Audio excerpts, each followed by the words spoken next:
Hi everyone, this is Moira speaking, and I'm just doing a short video to help you with your orientation to the Finance and Audit Committee. So first of all, I've got my happy map, my little globe or my big globe with me, and I thought we'd just orientate ourselves to who's actually on this committee. So down here we have Carla, who is in South Australia, where I live. We live about 80-90 kilometres apart. She lives north of the city and I live south of the city. Carla is the treasurer also for IAP2 Australasia. And then next we have in Pretoria, we have Ken Smith, and he is in Southern Africa and representing the Southern African affiliate. Then heading further across, we get to Phoenix, where we have Theresa and Deborah, and also in Calgary up here in the north, where we have Noreen. So wherever we are in the world, there is a little contribution from IAP2. So I'd like to just start by talking a little bit about each of the documents that are in the share file for your review and to assist you in preparing for the IAP2 Finance and Audit Committee. So you have the annual report.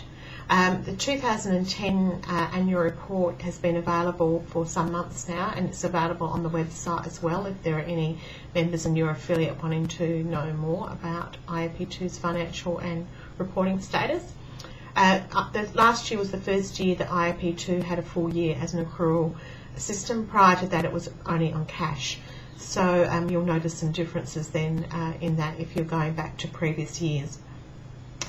The next document is the 2011 budget, which was approved by the board back in November-December last year, and was based on what was known at the time. Some of the affiliates we were planning to release their membership funds in the 2010 year, but that didn't happen in all circumstances.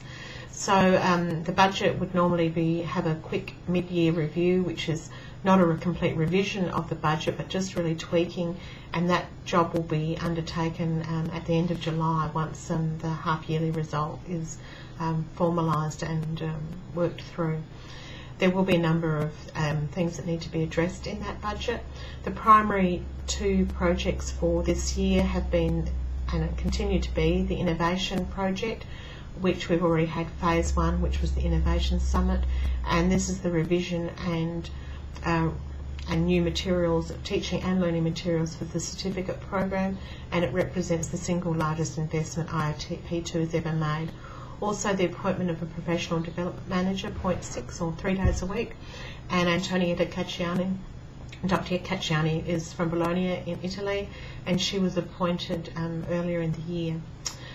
So I'll be reviewing that budget as time goes on over the next month, and it would obviously be a point of discussion for a future Finance and Audit Committee. It'll be too premature for your July meeting. You'll also see my quarterly report. I do a quarterly report for the board. That document's available to be shared with any of your affiliate members. That's up to you. I provide it to you as a board, as a federation, and then you can use that however you wish. In the past I've used that report to report against the strategic plan of the board. Given that the association doesn't currently have one, this first quarter is a report on the key intentions and directions in the new federation model and around transition. There is some information there too that I hope will be useful to you in your orientation, and that includes my recommendations in that report which have been accepted and passed.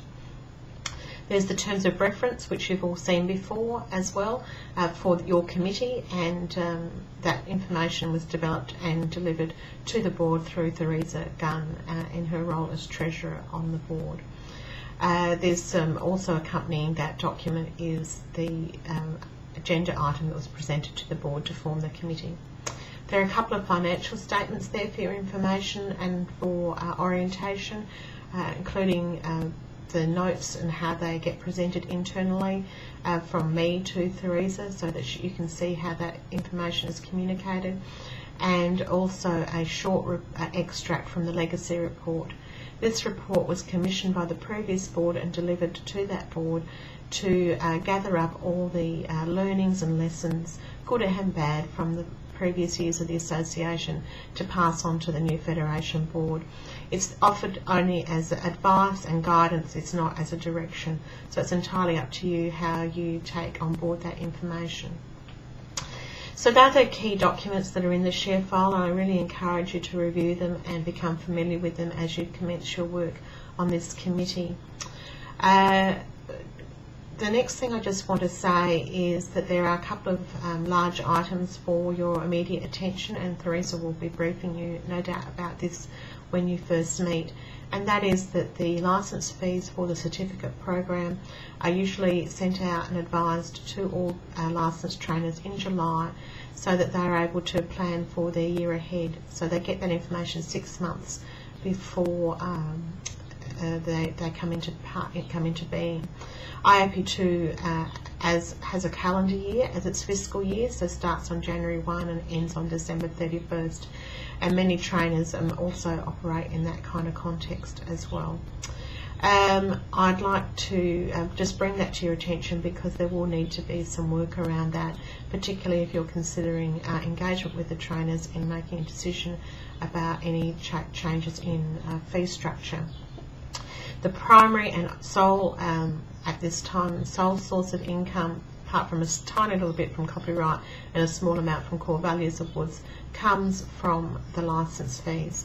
The licence fees are the business model for IAP2 as a federation. It's pretty important that the Finance and Audit Committee pay attention to the financial structure of the association and look at how that may need to change or be reorientated in years ahead.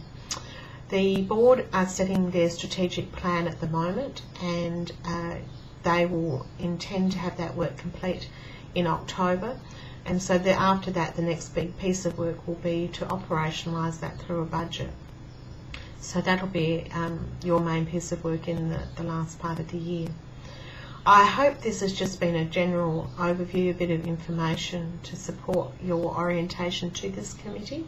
If you've got any questions, or you need advice, or you're looking for information to assist you in your decision making, in your advice making to the board for their decision making, just please let me know, and I'll endeavour to do what I can to support you in your work.